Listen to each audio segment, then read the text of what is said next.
Shalom. Baik Bapak Ibu, saudara-saudara, beberapa minggu lalu 2 minggu lalu sudah saya selesaikan seri khotbah 7 jemaat. Sebenarnya saya berencana hari ini untuk berkhotbah dari kisah Menara Babel. Tetapi rupanya penelitian dan persiapan untuk kisah Menara Babel ini butuh persiapan yang sangat-sangat keras, karena saya meneliti penggalian arkeologi dan data-data sejarah terkait dengan Menara Babel. Dan karena itu maka saya waktu kemarin tidak mencukupi untuk saya persiapan itu, sehingga pembahasan Menara Babel akan saya tunda ke waktu yang pas untuk itu. Dan karena itu saudara, kemarin saya berpikir apa yang mesti disampaikan pada hari ini. Dan karena itu hari ini setelah saya bergumul, mempertimbangkan, memikirkannya, lalu hari ini kita akan bahas satu tema. Dan temanya adalah menjawab kontroversi penggunaan nama Allah dan nama Yahweh. Ini akan saya bahas dalam 2 sesi, kali ini dan kali yang akan datang. Akan bahas kontroversi seputar nama Allah dan nama Yahweh. Nah, saudara-saudara yang saya kasihi, sejak lama umat Kristen di Indonesia menggunakan nama Allah ini, baik di dalam kehidupan, di dalam ibadah kita, bahkan di dalam semua aspek hidup kita, kita sering berbicara terkait dengan nama Allah ini tanpa ada yang pernah mempersoalkan masalah nama Allah ini. Bahkan saudara, istilah-istilah teologi Kristen itu terkait erat dengan nama Allah ini. Misalnya kita ada istilah Allah Tritunggal. Lalu juga ada Allah Bapa, Allah Putra atau Allah Anak, dan juga Allah Roh Kudus. Berarti 3 pribadi Tritunggal, Bapa, Putra, dan Roh Kudus itu kita sebut sebagai Allah. Allah Bapa, Allah Putra, Allah Roh Kudus. Bahkan Yesus Kristus kita percaya Dia adalah Allah sendiri. Dan masih banyak istilah teologi Kristen yang ada hubungan dengan istilah atau nama Allah ini. Juga saudara, yang lebih banyak itu adalah puji-pujian Kristen yang penuh dengan kata Allah. Hormat bagi Allah Bapa. Jadi kita menghormat Allah Bapa. Allah kuasa melakukan segala perkara. Tadi menyanyi juga saya sudah hitung-hitung berapa kata Allah yang keluar.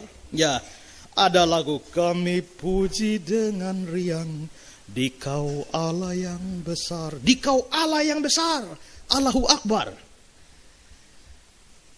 Maka jiwaku pun memujimu, sungguh besar Kau Allahku. Berarti bahwa terlalu banyak lagu-lagu Kristen yang kita nyanyikan di gereja yang mengandung kata Allah di dalamnya. Bahkan saudara, kitab suci kita atau Alkitab kita di Indonesia ada 2 lembaga Alkitab resmi. Yang versi Protestan itu ada Lembaga Alkitab Indonesia yang kita kenal sebagai LAI atau LAI. Sedangkan yang punya Katolik itu ada LBI atau Lembaga Biblika Indonesia. Nah, ini 2 organisasi resmi yang menerbitkan Alkitab di Indonesia, berbahasa Indonesia. Dan baik Lembaga Alkitab Indonesia dan Lembaga Biblika Indonesia itu menggunakan kata Allah di dalam kitab suci kita. Baik kitab suci yang kita pakai maupun juga kitab suci orang Katolik. Bahkan saudara, sebenarnya kata Allah dipakai di dalam terjemahan Alkitab ini sudah sangat lama. Saudara, kalau kita menelusuri sejarah penerjemahan Alkitab ke bahasa Indonesia, mulai dari Melayu kuno sampai bahasa Indonesia yang kita pakai sekarang, ini sudah sangat lama, saudara. Misalnya, saudara, pada tahun 1600-an, tepatnya 1629, muncul satu terjemahan Alkitab yang diterjemahkan oleh seorang yang bernama Albert Cornelius Ruyle. Dan lalu diterkenal sebagai terjemahannya Ruyle. Itu 1629.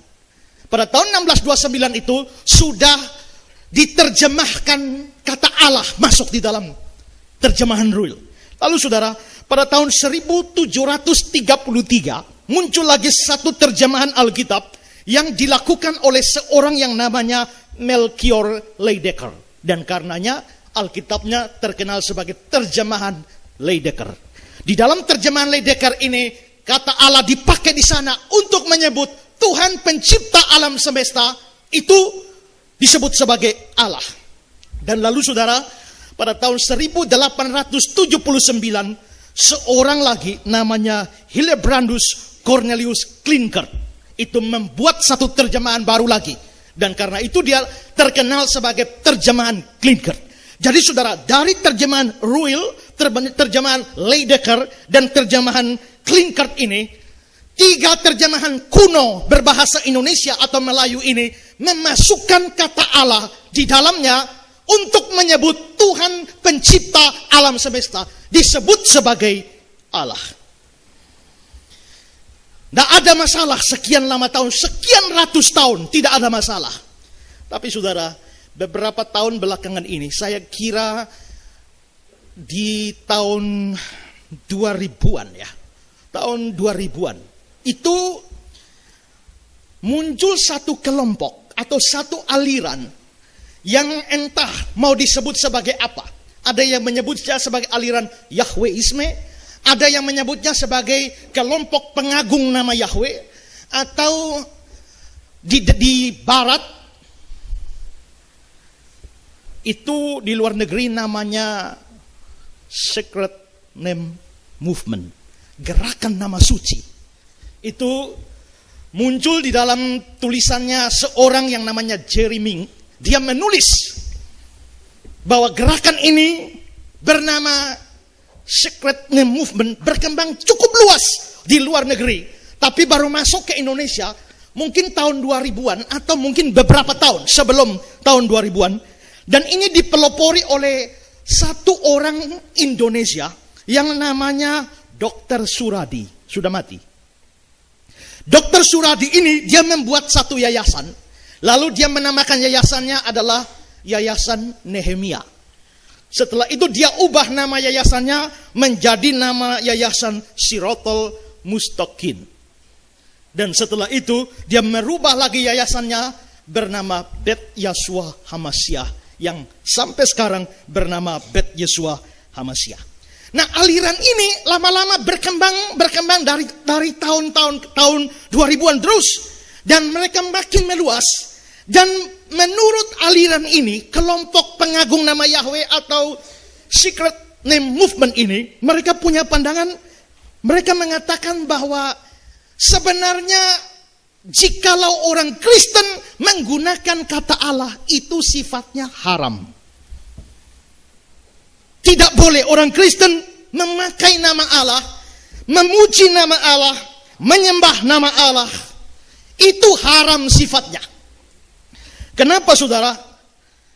Karena Allah itu sebenarnya bukan nama dari Tuhannya orang Israel, bukan nama dari Tuhannya orang Kristen, bukan. Tuhannya umat Israel atau Yahudi itu namanya Yahweh, atau tulisannya YHWH dalam abjad Ibrani, YHWH. Saya lupa istilahnya. Ya, Yod-He Waw-He. Yod-He Waw-He, 4 huruf mati yang disebut sebagai tetragrammaton. Lalu disebut sebagai Yahweh. Nah, itulah nama Tuhannya orang Yahudi, orang Kristen. Dan karena itu maka namanya Tuhan orang Yahudi, orang Kristen itu bukan Allah. Ya, karena itu maka orang Kristen tidak boleh sembah Allah, hanya boleh menyembah Yahweh. Hanya boleh memuji Yahweh, hanya boleh melayani Yahweh. Tidak boleh memuji, menyembah dan melayani Allah. Nah, karena itu mereka mengharamkan penggunaan nama Allah, lalu mereka mewajibkan semua orang Kristen mesti menggunakan nama Yahweh. Karena itulah maka aliran ini disebut kelompok pengagung nama Yahweh, atau disebut Yahweisme atau Secret Name Movement. Satu nama yang rahasia dari pencipta alam semesta. Nah, saudara-saudara, kelompok ini makin lama makin besar dan bikin heboh. Kira-kira tahun 2008 mereka bikin heboh. Kenapa? Karena sekian lama kan kita pakai Alkitab terjemahan Lembaga Alkitab Indonesia. Mereka bikin heboh dengan cara apa? Dengan cara mereka merasa bahwa Alkitab terjemahan lain yang menyebut pencipta alam semesta itu dengan nama Allah, ini kesalahan fatal. Dan karena itu telah mengkafirkan banyak orang Kristen. Sehingga orang Kristen lalu menyembah Allah, memuji Allah, dan melayani Allah. Ini salah. Dan karena itu lembaga ini akhirnya, kelompok ini akhirnya menuntut Lembaga Alkitab ke pengadilan. Ya, kalau saudara lihat website yang saya cuplikan, lay di meja hijaukan pengikut Yahweh. Jadi mereka maju ke pengadilan, tuntut Lembaga Alkitab karena buat kesalahan dengan memasukkan nama Allah ke dalam terjemahan Alkitab Indonesia. Dan mereka gugat lay. Dan ini sungguh-sungguh di sidang pengadilan. Ya, saya akan tunjukkan cuplikan sidang pengadilan terhadap kasus ini.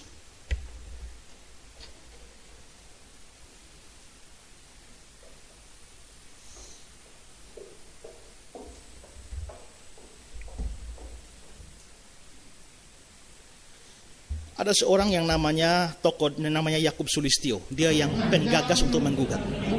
Dan ini sudah sidang pengadilan. Yahweh, Pak. Yahweh. Ya, itu semua umat Kristen meyakini Yahweh atau Tuhan atau Allah. Yahweh. Semuanya. Ya. Itu menurut yang saudara ketahui. Ya, jadi kalau kita membaca dari bahasa Hebrew, bahasa aslinya, bahasa Ibrani, itu namanya Yahweh. Yahweh. Ya. Bagaimana kalau dalam bahasa daerah, bahasa Batak tadi Yakob, Yakob. Ya, itu saya kira karena logat ya. Jadi misalkan seperti saya, nama saya Yakub, tetapi ketika saya di Amerika orang panggil saya Jacob.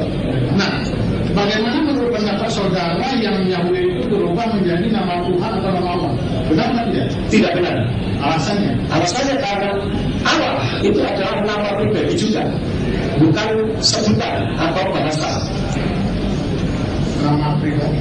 Nama pribadi Tuhan yang disembah oleh umat Islam. Begitu. Ya. Itu menurut saudara ya. Ya. Dalam kitab-kitab yang lain yang saudara baca itu tertulis atas nama apa? Yang apa maksudnya? Iya, yang kitab-kitab, akan ada kitab yang saudara baca dari yang diterbitkan oleh Lembaga Kitab Indonesia atau yang dari aslinya, dari sananya. Kalau yang aslinya itu pakai Yahweh, Pak. Kalau yang dalam bahasa Inggris, ya, yang bahasa Inggris Yahweh. Ya, kemudian ada juga yang Bapak, kalau saya punya semua bukti-buktinya, mungkin saya perlu itu untuk Bapak bisa dengan jelas melihat itu. Itu saja. Ya. Jadi yang hasilnya benar dari yang Ibrani itu Yahweh. Kalau ditulis nama Allah atau Tuhan itu salah. Salah. Menurut saudara. Iya. Ahli ya. Iya. Saudara tadi bilang bahwa yang awal ya, saya dengar di dalam kitab LAI, terbitan LAI tadi, pertama tertulis Allah, huruf besar semua, kemudian A huruf besar, kemudian Tuhan besar semua, Tuhan yang kedua kali T aja yang besar. Itu satu saja yang dimaksud. Ya, aslinya Yahweh, Pak. Ya itulah satu yang dimaksud ya. Kan satu itu bukan lain-lain itu tuh. Ya, empat tulisan tadi satu aja kan? Dari aslinya satu. Nah iya. Yang dimaksud ya satu dan itu.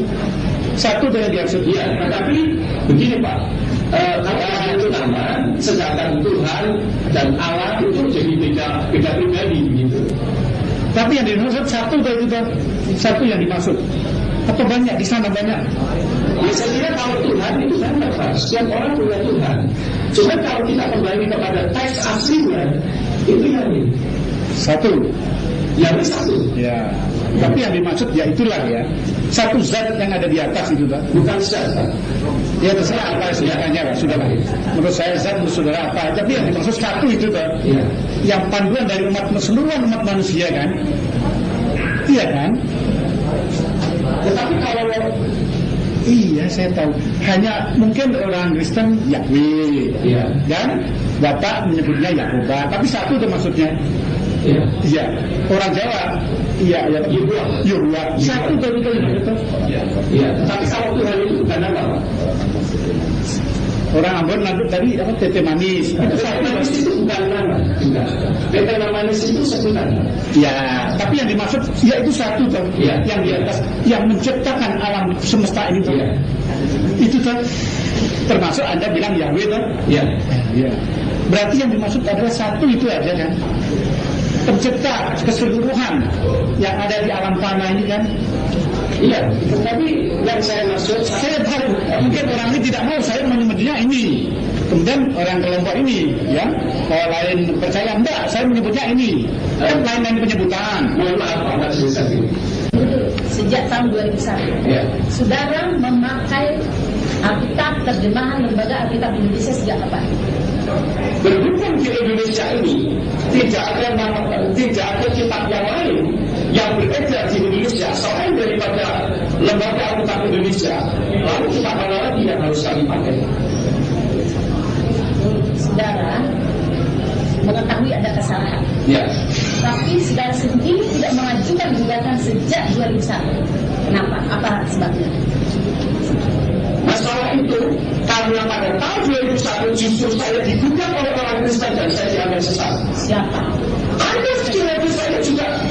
Orang Kristen yang mana? Karena saudara sendiri sebagai ahli katanya. Ya. Saudara mengatasnamakan Kristen di Indonesia sesat. Justru karena orang Kristen itu yang menganggap saya sesat, jadi jangan dibalik. Nanti saudara mengatakan kalau tidak memakai kata Yahweh jadinya sesat. Bagaimana? Saya sendiri orang Kristen. Saya tidak pernah mendengar orang lain mengatakan saya sesat karena saya tidak pengikut Yahweh. Tapi saya pengikut Yesus Kristus. Itu ramai dengan hakim, dengan jaksa atau pembela itu ya. Jadi mengatakan, yang hakimnya mengatakan mau nama apa sih, tapi kan satu tuh di atas tuh, tidak ada banyak tuh. Ya, tapi dia kelihatannya tidak mau. Ya, lalu juga mengatakan, yang perempuan ini mengatakan bahwa yang tidak pakai nama Yahweh itu sesat semua. Dan karena itu saudara, mereka mengatakan jikalau orang tidak tahu ini, tidak tahu Allah Yahweh, kalau tidak bisa bedakan ya sudah, tidak apa-apa, asal beriman, mati masuk surga. Tapi kalau saudara sudah tahu dan sudah dengar, tapi tetap tidak mau percaya, saudara mati akan masuk neraka. Ya, perhatikan kata-kata dari Yakub Sulistyo yang tadi omong, yang gugat itu. Dia mengatakan begini, jika Anda sudah diberi pengertian tentang siapakah Yahweh dan siapakah Allah adalah nama dewa zaman pra-Islam dan juga telah dijadikan sebagai Tuhan umat Islam, tetapi Anda menolak Yahweh, maka firman Tuhan dalam kitab Ibrani 10:26 akan berlaku bagi Anda yang bunyinya, sebab jika kita sengaja berbuat dosa setelah memperoleh pengetahuan tentang kebenaran, maka tidak ada lagi korban yang menghapus dosa itu. Artinya sudah diberitahu tapi tidak mau tahu. Tidak ada korban dapat menghapus dosa itu, berarti Anda akan masuk neraka. Jadi hari ini Anda sudah dengar masalah ini kan? Kalau saudara tetap tidak mau percaya seperti dia, maka tidak ada korban menghapus dosa saudara. Maka saudara mati akan masuk neraka. Nah, karena itu dia protes Alkitab lain. Karena mereka protes Alkitab lain karena banyak memuat nama Allah, kata Allah di sini. Mereka lalu akhirnya tidak setuju dengan Alkitab lain.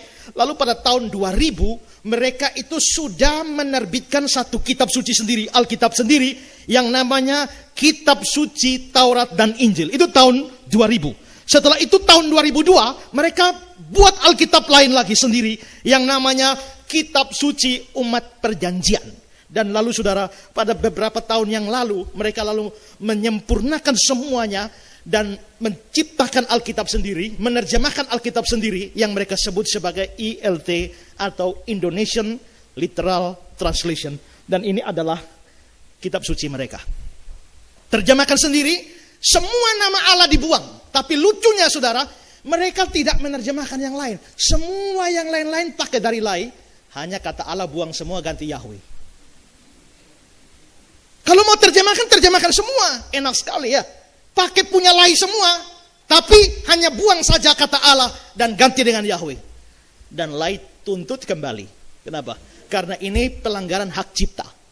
Bayangkan, Alkitab lai diangkat, plak semuanya, hanya buang Allah ganti Yahweh. Dan mereka anggap ini Alkitab terjemahan mereka. Mereka lalu publikasi buku-buku mereka di mana-mana. Tapi juga yang melawan mereka juga mempublikasikan buku-buku. Jadi kontroversi ini makin besar.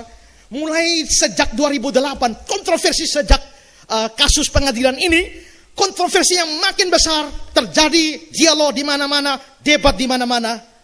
Termasuk seperti debat ini.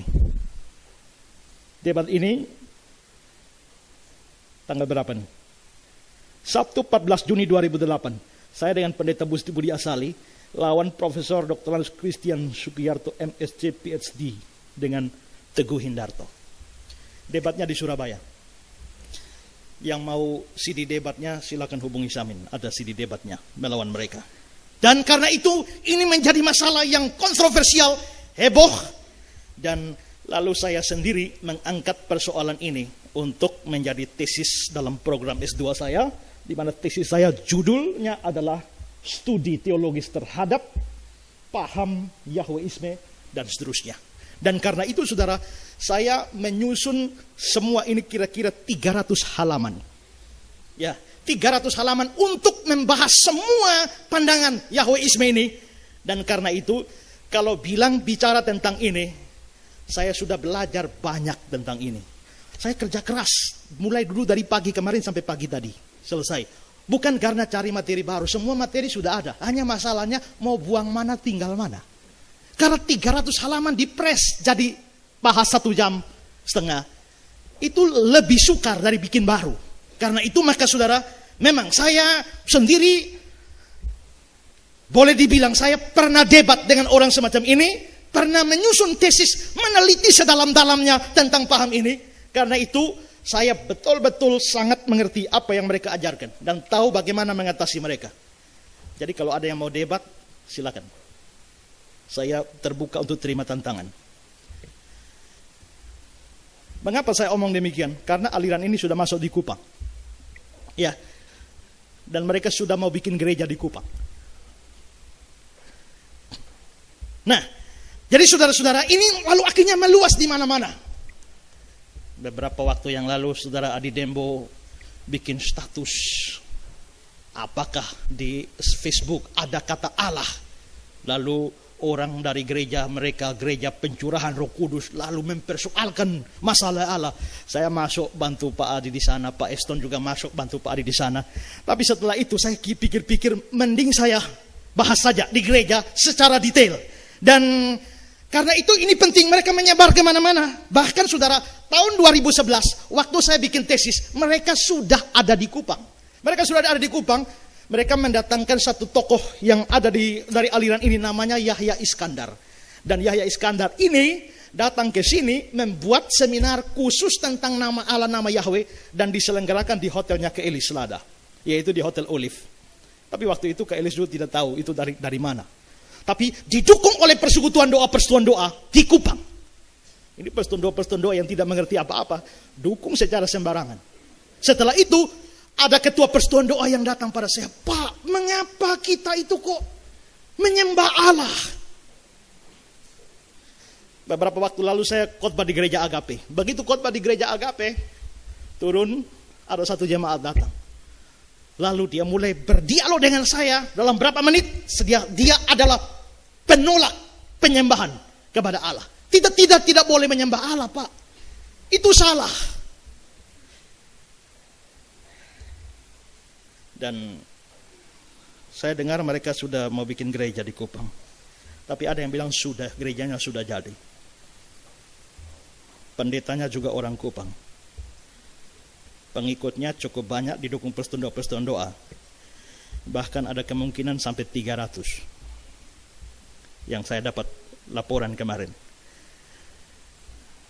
Karena itu saudara ya, saya bilang, dan beberapa orang sudah berurusan. Saya dengar Pak Ulnang juga ada berurusan dengan mereka. Ya, karena itu saya bilang, saya meneliti ini, saya memahami betul apa yang mereka ajarkan dan tahu bagaimana mengatasinya. Karena mereka ada di sini, maka kapanpun ada yang mau debat tentang masalah ini, saya siap 1000%. Ya. Karena itu saudara, saya akan membahas aliran ini, dan karena itu khotbah hari ini sifatnya adalah khotbah, bukan khotbah eksposisi seperti yang saya biasa berikan, yakni baca teks lalu pelajari teksnya, gali teksnya. Tidak, ini sifatnya khotbah apologetik, dan karena itu tidak ada teks khusus yang kita bahas lalu kita gali teks itu, tidak.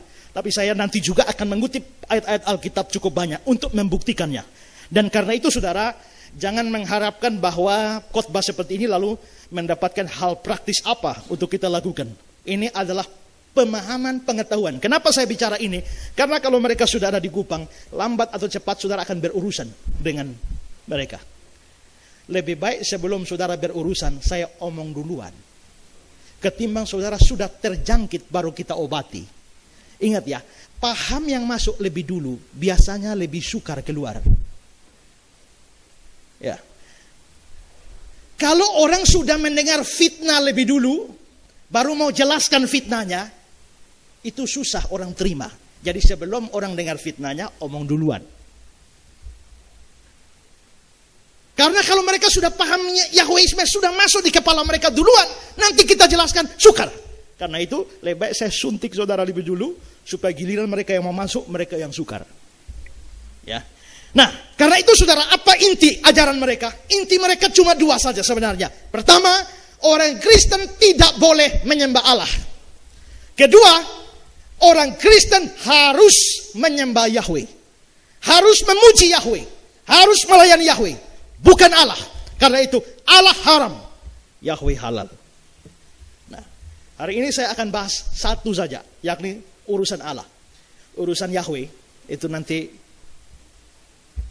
ibadah berikutnya. Ya. Jadi hari ini cuma bahas satu hal saja, yakni urusan Allah. Nah saudara-saudara, kenapa aliran Yahweisme ini menganggap bahwa kita tidak boleh menyembah Allah, tidak boleh memuji Allah? Karena mereka punya sejumlah argumentasi. Ada banyak argumentasi, tapi ada 2 yang utama. Argumentasi mereka pertama adalah,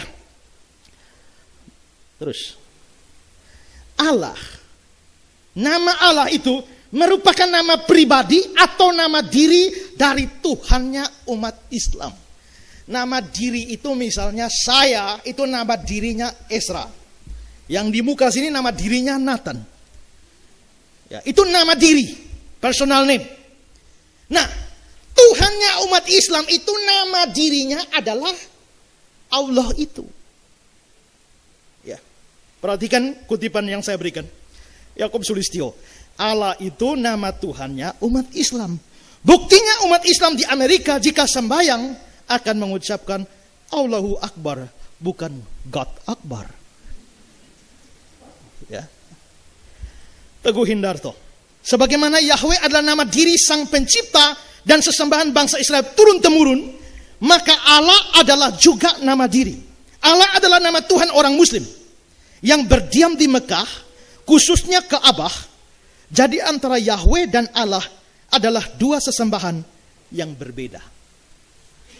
Lalu Kristen Sugiarto, dalam Hebrew Bible, Alkitab Ibrani, tidak ada nama Allah, melainkan nama Elohim, yaitu Yahweh.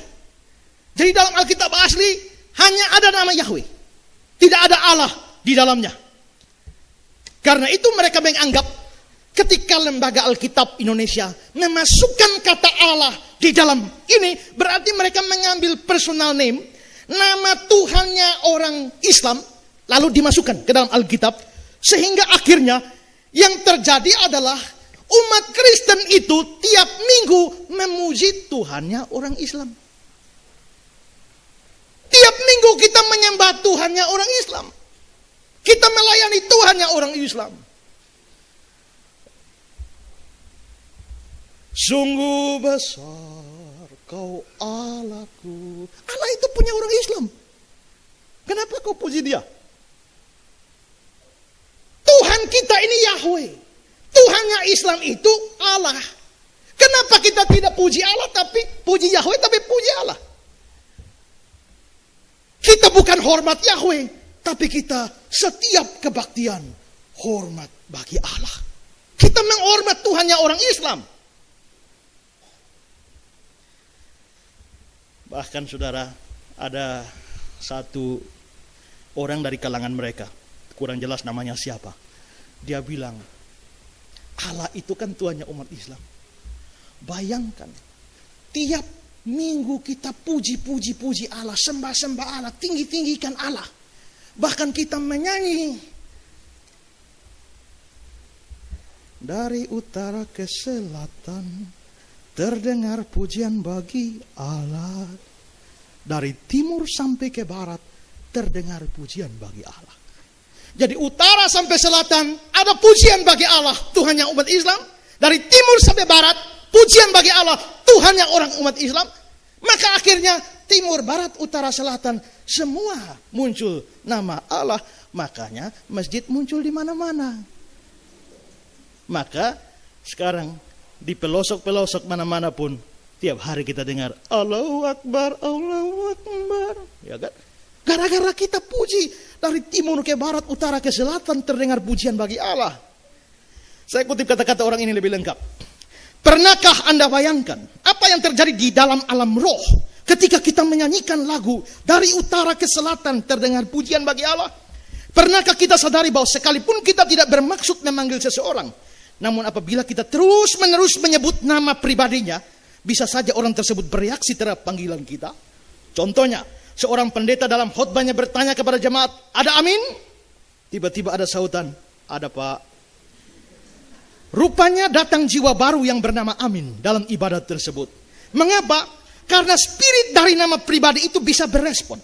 Jadi bisa saja ketika kita berulang-ulang menyanyikan baris pertama lagu tersebut, dari utara ke selatan terdengar pujian bagi Allah, kemudian dalam alam roh ada respon dari Allah, nama pribadinya Allah Muslim, yang berkata dalam alam roh, "Benar katamu, memang ada pujian bagi namaku. Perhatikanlah suara-suara azan yang berkumandang dari belahan bumi, utara hingga ke selatan. Itulah seruan pujian bagi namaku."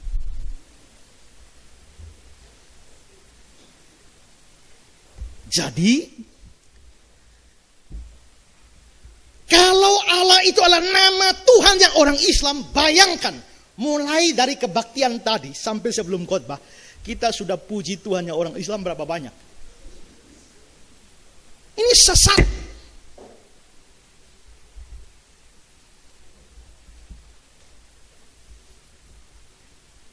Dan kalau saudara dari kecil sampai sekarang hanya menyembah Allah, saudara telah puluhan tahun menyembah berhala.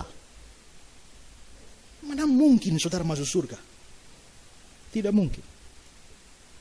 Nah, itu pandangan mereka. Pandangan mereka kedua. Ini karena khotbahnya apologetik, saya omongnya speednya pelan-pelan ya, supaya nangkep. Nanti bagian belakang lebih sukar, ya.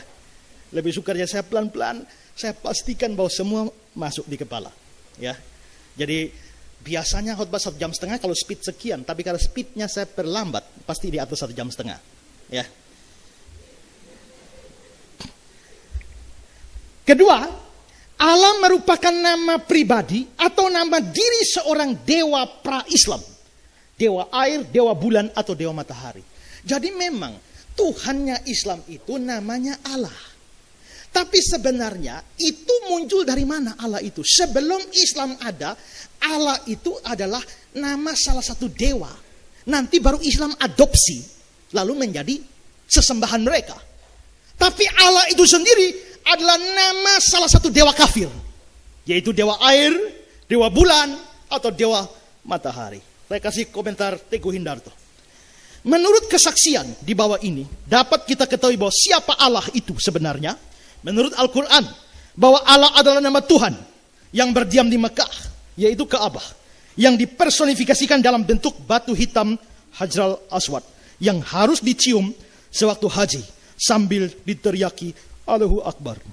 Menurut penulis Islam, Muhammad Wahyuni Nafis, Fasting Over dan seterusnya, dijelaskan di sana, bahwa ada periode pre-Islam, sebelum Islam. Allah adalah nama dewa air yang mengairi bumi Mekah.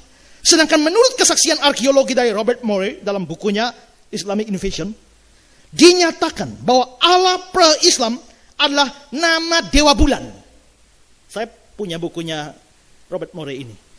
Dia bilang dewa bulan itu yang dewa bulan disembah orang kafir sebelum Islam. Lalu Islam adopsi dewa bulan ini menjadi Tuhannya mereka. Itulah sebabnya di atas masjid itu ada lambang bulan. Ya.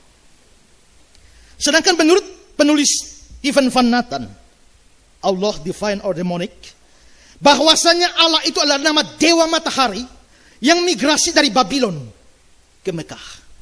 Jadi ada 3, dewa air, dewa bulan, dan dewa matahari. Lalu di dalam traktat dari organisasi Bet Yeshua HaMashiach, mereka mengutip kata-kata Stephen Van Natten ini, dan mereka mengatakan demikian. Menurut penelitian selama 6 tahun dan berdasarkan inskripsi itu penggalian-penggalian, penemuan-penemuan naskah-naskah kuno. Berdasarkan inskripsi yang terdapat di batu-batu, memberikan bukti-bukti bahwa nama Allah berasal dari Babilonia, di mana penduduknya menyembah berhala. Allah adalah nama dewa pengairan, disembah bersama istrinya Allata dan bersama kedua anak perempuannya Alusa dan Almana serta menantunya yaitu Al-Hubal. Penyembahan terhadap dewa-dewa ini telah migrasi sejak 5.000 tahun yang lalu ke selatan sampai ke Arab Saudi dan kota Mekah. Jadi Allata, Alusa, Almana, Al-Hubal itu adalah keluarganya Allah. Tapi orang Kristen menyanyi keluarga kerajaan Allah. Berarti kita ada hubungan dengan Alusa, ya toh, Al-Hubal dan lain sebagainya. Jadi kita ini adalah anak-anak dari Allah. Jadi anak asli dari Allah itu adalah Alusa dan Almana. Tapi anak adopsinya lah Kapripetan. Itu anak Allah kan? Itu anak adopsi dari dewa kafir itu. Nah, jadi itu pandangan mereka. Jadi intinya begini, ada dewa kafir, entah dewa air, dewa bulan, dewa matahari, dari zaman sebelum Islam. Begitu Islam muncul, diadopsi oleh Islam, lalu Islam menolak bahwa Allah punya anak dan beranak. Karena dalam tradisi kafir itu, Allahnya punya anak. Makanya muncul dalam ayat Quran, Allah tidak beranak dan tidak memperanakan. Itu Muhammad sebut dalam rangka melawan Allah, Allata, Alusa, Almata itu. Tapi sekarang mereka kutip ayat Qurannya lawan Kristen. Nah, itu lalu diadopsi. Lalu Islam muncul mengadakan satu reformasi. Bahwa Allah itu tidak beranak, tidak memperanakan, cuma satu. La ilaha illallah. Tiada Tuhan selain Allah. Maka lalu Islam menjadi agama monoteis. Lalu mereka menjadikan Allah menjadi Tuhan mereka, pusat penyembahan mereka. Jadi kalau saudara menyembah Allah, saudara hanya mengadopsi Tuhannya orang Islam yang berlatar belakang dewa bulan, dewa matahari, dewa air, dan sebagainya. Masih mau menyembah Allah? Silakanlah saudara. Ini pandangan mereka, ya. Ini tangkap baik-baik ya, karena nanti besok-besok saudara akan ketemu mereka di luar. Dan ini pelajaran penting sekali. Nah, saudara, kalau begitu sekarang tanggapan kita bagaimana? Apa argumen argumentasi kita terhadap masalah ini ada banyak. Sama seperti argumentasi mereka banyak, kita punya jawaban juga banyak. Tapi untuk 2 argumentasi mereka ini, saya berikan 4 argumentasi. Menurut saya 4 argumentasi ini sudah cukup untuk menghancurkan mereka. Argumentasi pertama, tidak semua literatur setuju bahwa Allah itu adalah nama diri dari Tuhan umat Islam atau dewa kafir pra-Islam. Tidak semua setuju. Memang tadi mereka mengungkapkan literatur-literatur yang menunjukkan bahwa Allah itu dari kafir, Tuhannya Islam, dan sebagainya. Tapi saudara, justru dari literatur-literatur kenamaan di dunia, ensiklopedi terbaik, itu tidak seperti yang mereka katakan.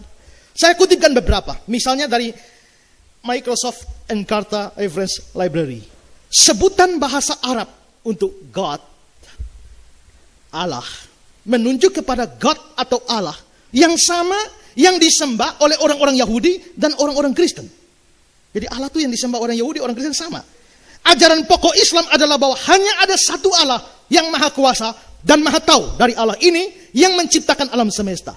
Kata bahasa Arab, Allah artinya the God, Tuhan. Dan Allah ini dimengerti sebagai Allah yang menciptakan dunia atau alam semesta yang menopang sampai akhir. Jadi Tuhan yang menopang alam semesta dari awal sampai akhir ini, orang Inggris menyebutnya God, tapi orang Arab menyebutnya Allah. Ensiklopedia Britannica. Kalau saudara orang yang belajar, saudara tahu bahwa ensiklopedi yang saya pakai ini ensiklopedi standar internasional.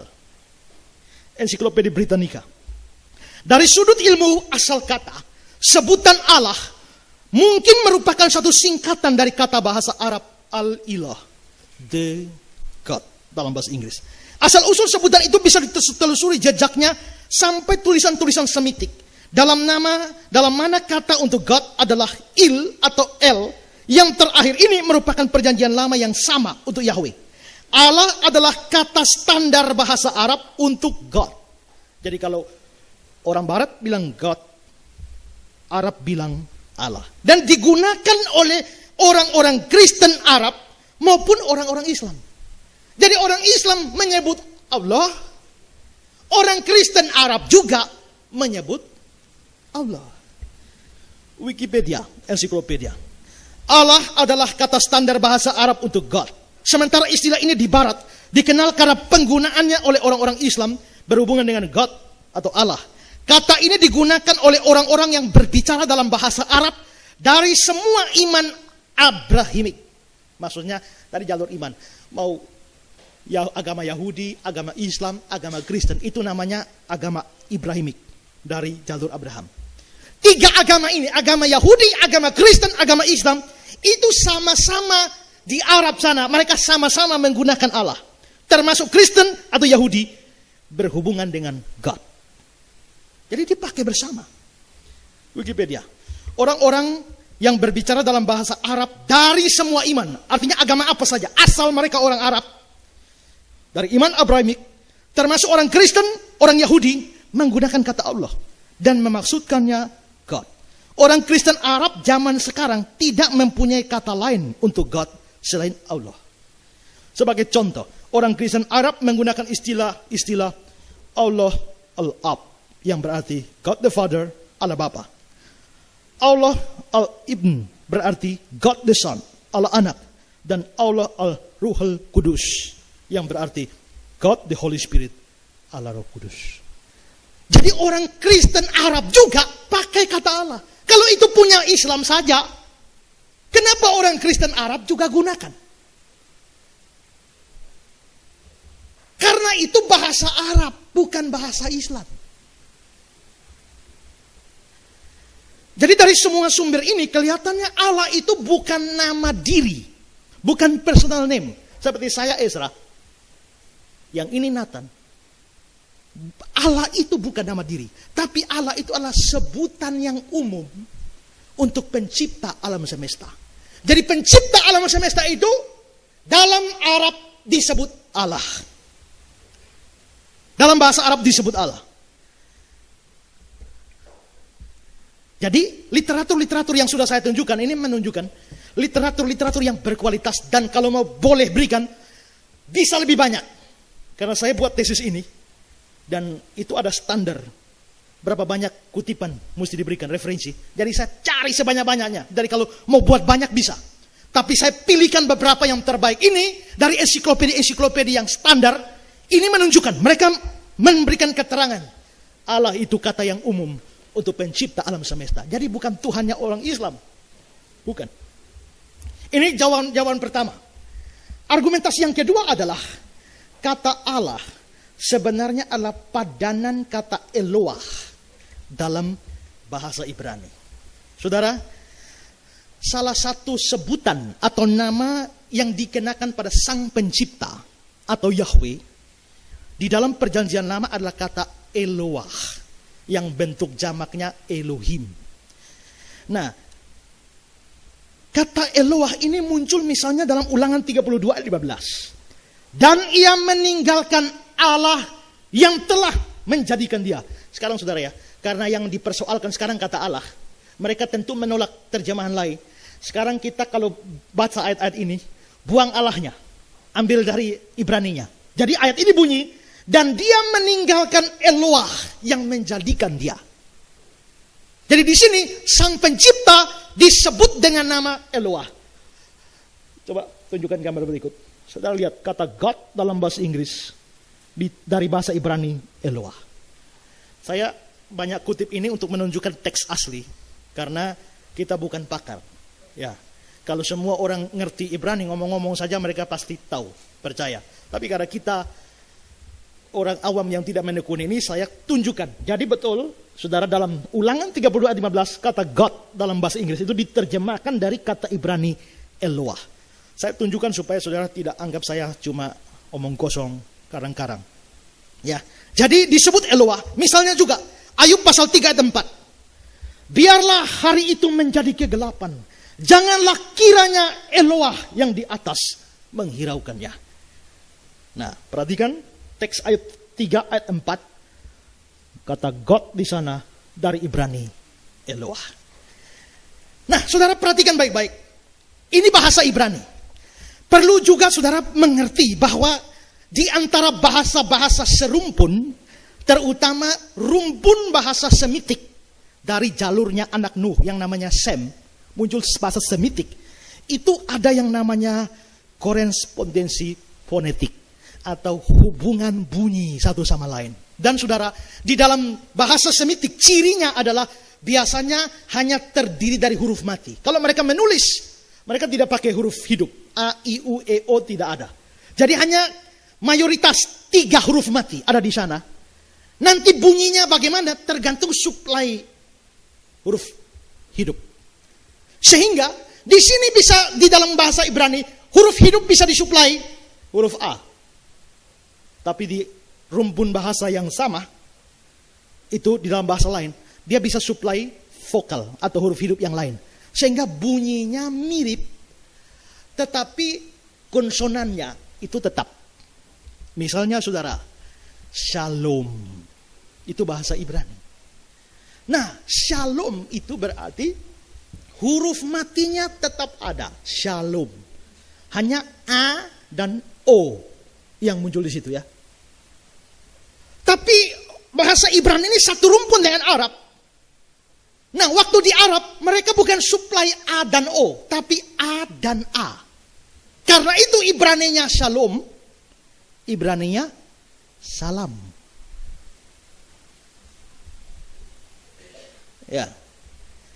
Nah, karena bahasa Indonesia ini tidak punya kosakata, maka dia banyak adopsi dari luar, terutama pedagang-pedagang Arab.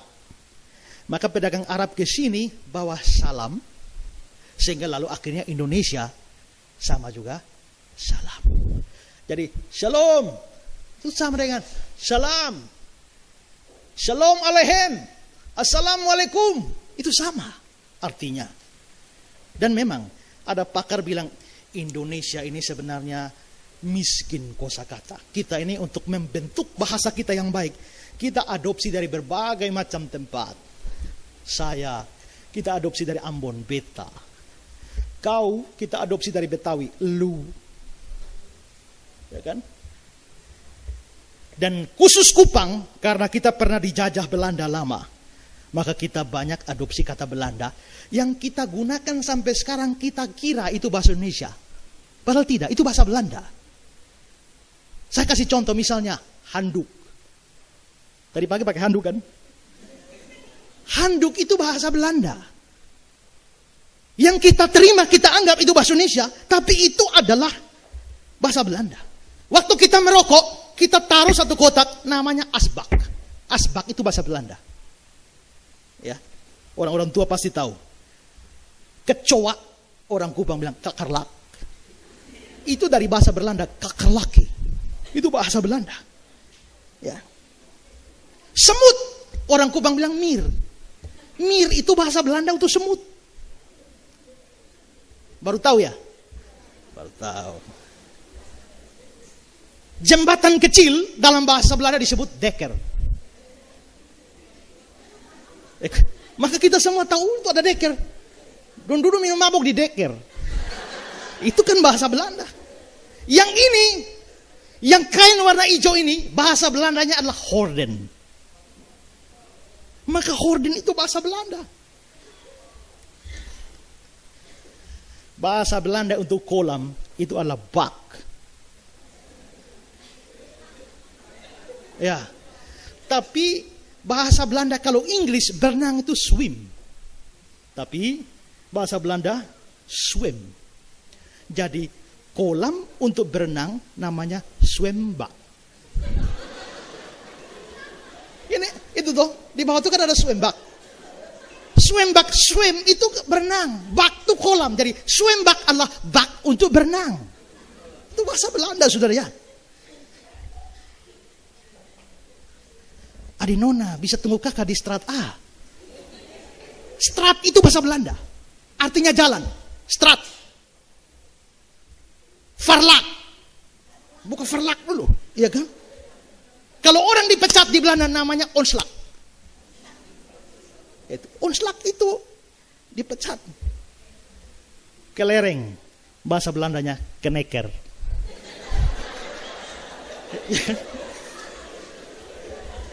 Ya, kita akan sebut keneker, tapi kita tidak tahu itu bahasa Belanda. Ya. Tidak, itu bahasa Belandanya sonder. Oh God, du sonder groen, du bist en onbegrijpelijk meer.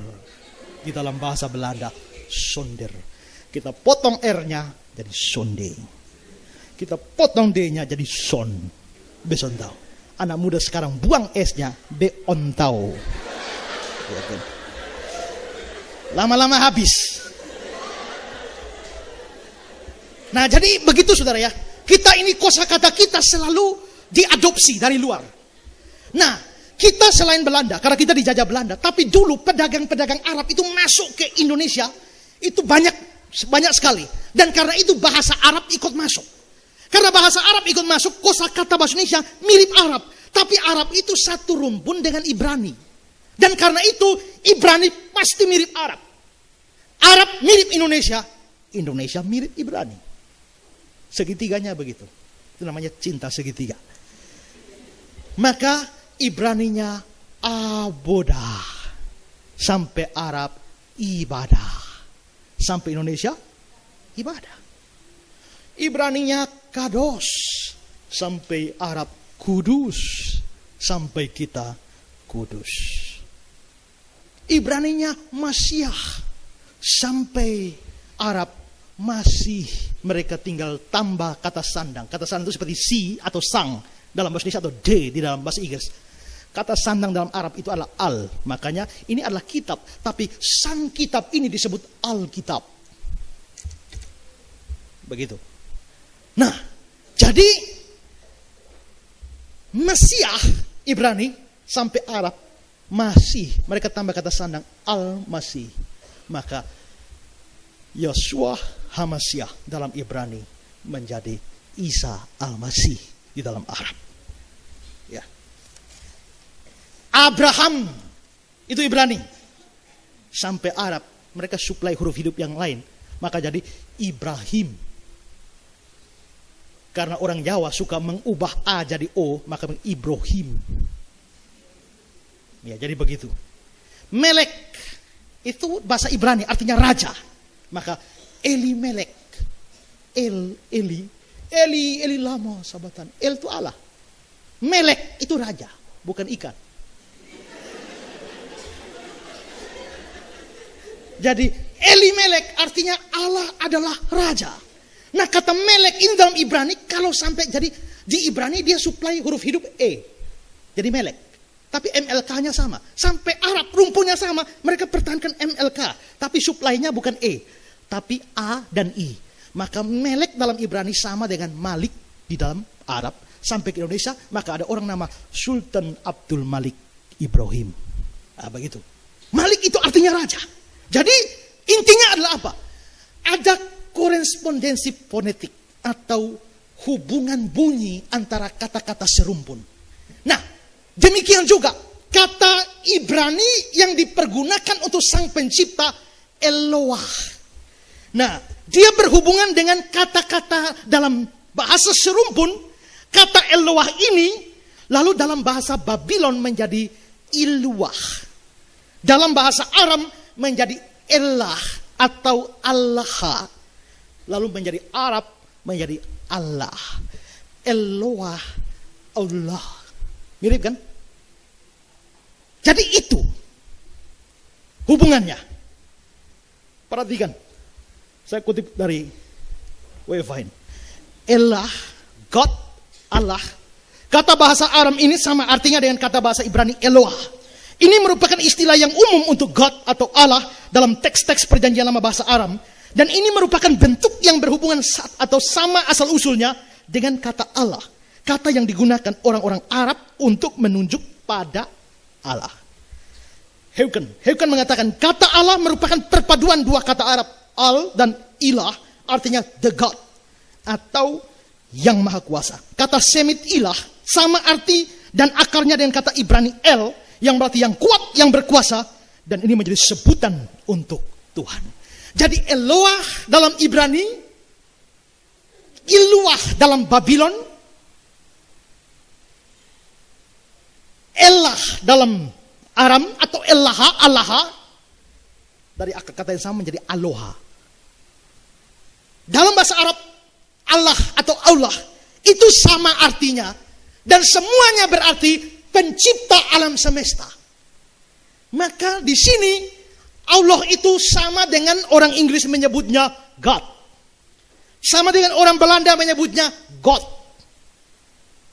Sama dengan orang Jerman menyebutnya God. God T2, kalau Belanda T1. Atau orang Norwegia menyebutnya Good. Jadi God, Good, itu mereka serumpun. Makanya istilahnya sama. Tapi dalam rumpun bahasa yang lain, misalnya Yunani menyebut yang pencipta alam semesta dengan kata Theos.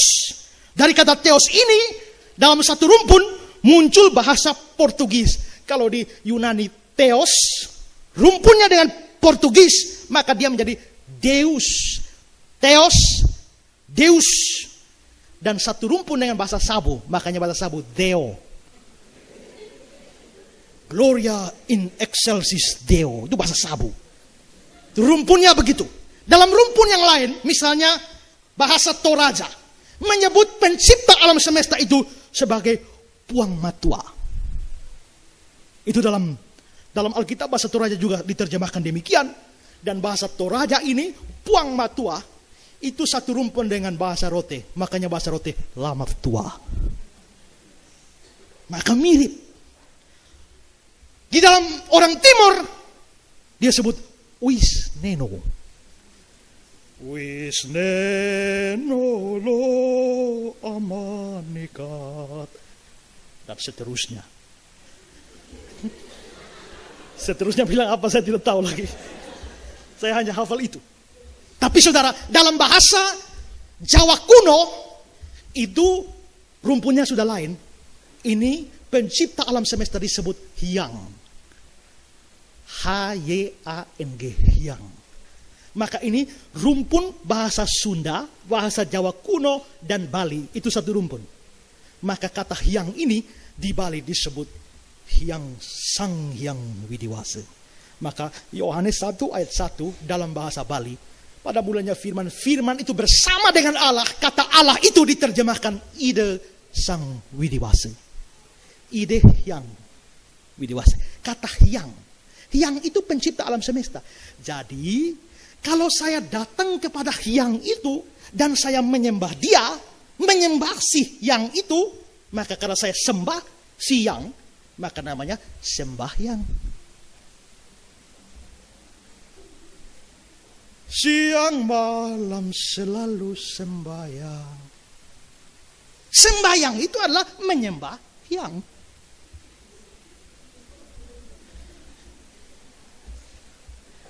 Mengerti? Tambah lama tambah pinter. Jadi itu adalah kata-kata dalam berbagai bahasa untuk penyebutan arti yang sama. Sama dengan Indonesia buku, Inggris book. Sama. Maka adalah kita tidak boleh menyebut book, harus buku. Loh, ini kan bodoh ya toh. Karena book dengan buku itu artinya sama. Eloah dan Allah itu sama. Ya. Jadi ngawur kalau kita mengatakan bahwa, mereka mengatakan bahwa kata Allah itu adalah dewanya Islam, Tuhannya Islam. Mereka mungkin kurang belajar korespondensi fonetik dalam bahasa-bahasa Semitik ini. Ini argumentasi kedua. Ketiga,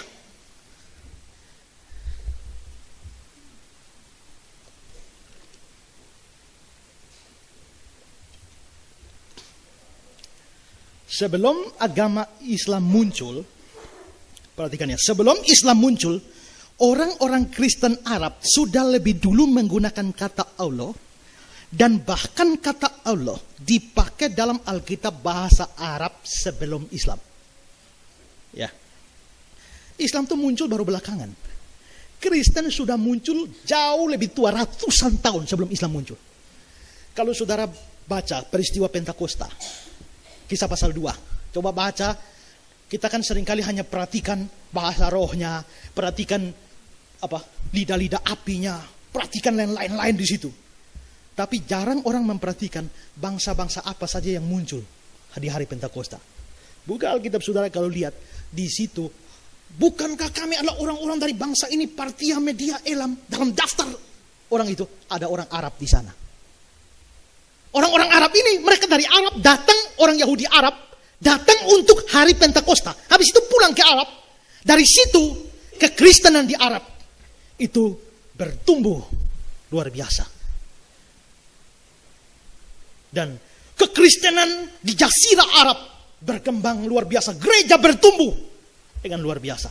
Ratusan tahun baru Islam muncul. Nah, gereja-gereja sebelum ada Islam, mereka menyebut sang pencipta apa? Allah. Dalam Alkitab Kristen sebelum ada Islam, sebelum ada Quran, menerjemahkan sang pencipta sebagai apa? Diterjemahkan Allah. Kristennya sudah pakai lebih dulu. Saya kutip kata-kata Bambang Nursena. Istilah Allah dipakai sebagai sebutan bagi Khalik, langit dan bumi oleh orang-orang Kristen Arab di wilayah Syria. Hal ini dibuktikan dalam sejumlah inskripsi Arab pra-Islam yang semuanya ternyata berasal dari lingkungan Kristen.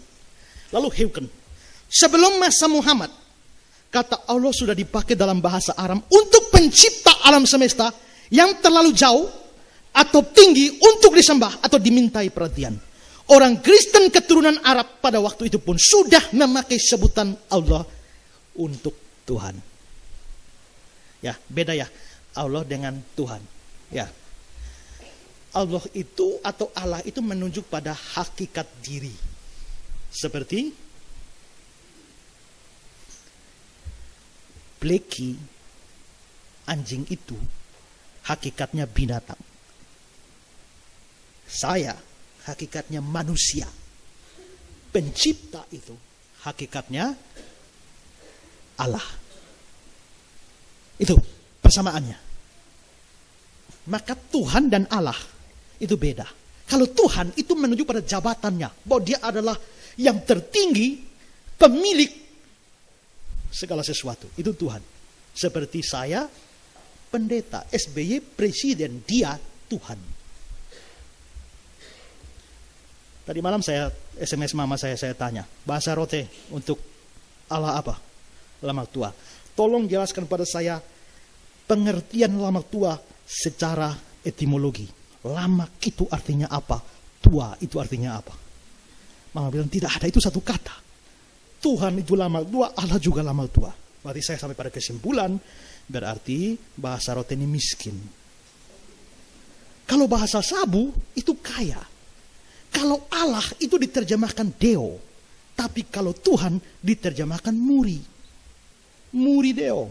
Artinya Tuhan Allah. Betul ya Om Nathan ya? Ya. Saya sudah belajar bahasa Sabu. Tadi malam saya hafal bahasa Sabu Yohanes 1 ayat 1. Tapi tidak berhasil. Jadi saya tidak usah pakai. Nah, jadi saudara, dari sini kita bisa lihat Allah, nama Allah ini orang Kristen sebelum Islam ada sudah pakai. Alkitab Kristen sebelum Al-Quran ada sudah pakai. Bagaimana mereka bisa klaim Allah itu punyanya orang Islam, Tuhannya orang Islam? Yang benar saja. Ya. Jadi aneh kalau aliran Yahweisme ini aneh. Kalau mereka mengatakan Allah itu Tuhannya Islam. Sama tidak beres juga dengan orang Islam yang menganggap Allah itu punya mereka. Coba lihat kata-kata Huygens. Mengingat sejarah terjemahan kitab suci ke dalam bahasa Arab, peraturan beberapa negara bagian Malaysia yang melarang orang Kristen menggunakan kata-kata Arab seperti Nabi, Allah adalah tidak adil. Sebab kata-kata itu sudah digunakan sebelum zaman Nabi Muhammad oleh orang-orang Kristen Arab. Nah, ada juga orang Islam yang larang orang Kristen pakai Allah. Lah ini mereka satu cocok otaknya dengan Yahweisme ini. Ya.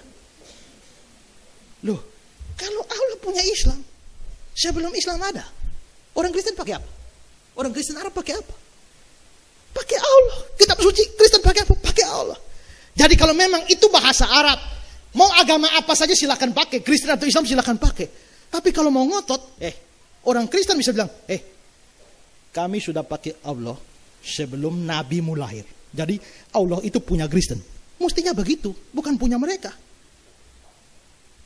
Gara-gara model seperti ini, Malaysia itu paling keras. Maka beberapa tahun yang lalu, Agnes Monica dicekal di Malaysia. Gara-gara menyanyi, sebab Allah peduli. Tapi setelah itu di ujung lagunya dia putar sedikit. Sebab Allah Yesus peduli. Tak usah lihat suara saya, ikut putarannya. Nah, jadi Allah Yesus peduli. Nah ini dimarah oleh orang Malaysia. Karena itu lagunya Agnes Monica dicekal. Siapa yang mendengar lagu Agnes Monica berurusan dengan pengadilan.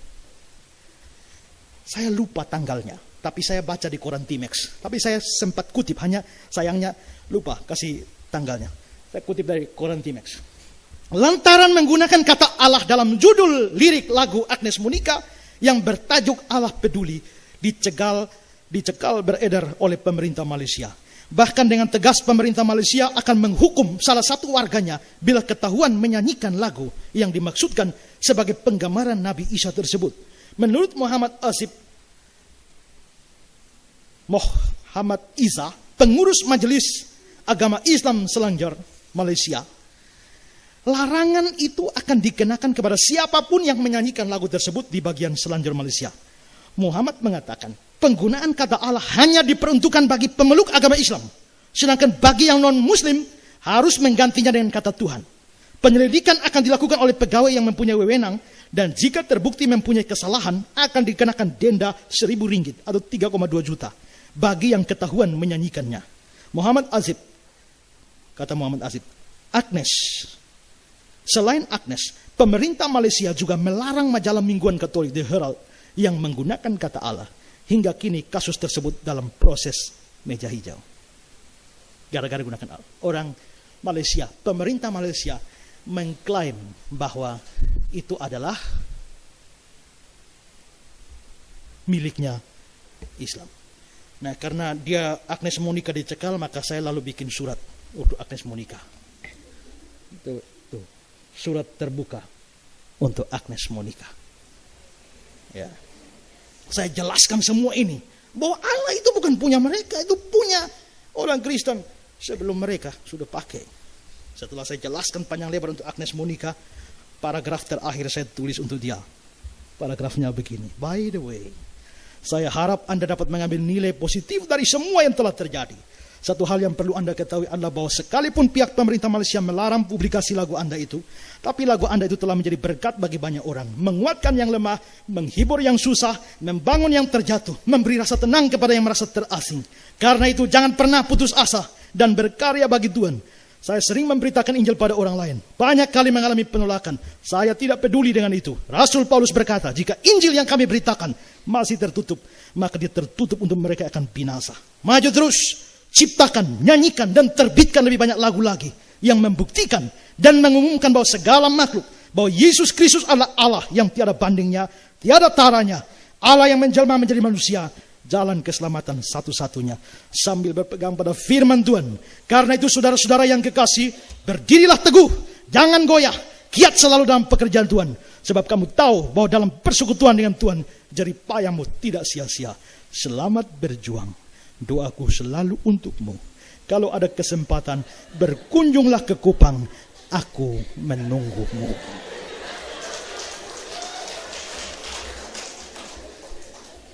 Tunggu, dia tidak muncul. Setelah beberapa hari saya tulis surat ini, tahu-tahu ada telepon masuk. Shalom Kak, ini Agnes. Saya kaget. Lah, tapi dia belum apa, entar kak nanti telepon lagi. Waduh, saya wah ini Agnes baca. Setelah itu telepon ulang, Agnes. Saya tanya, Agnes siapa? Ini Agnes Kapitan Kak.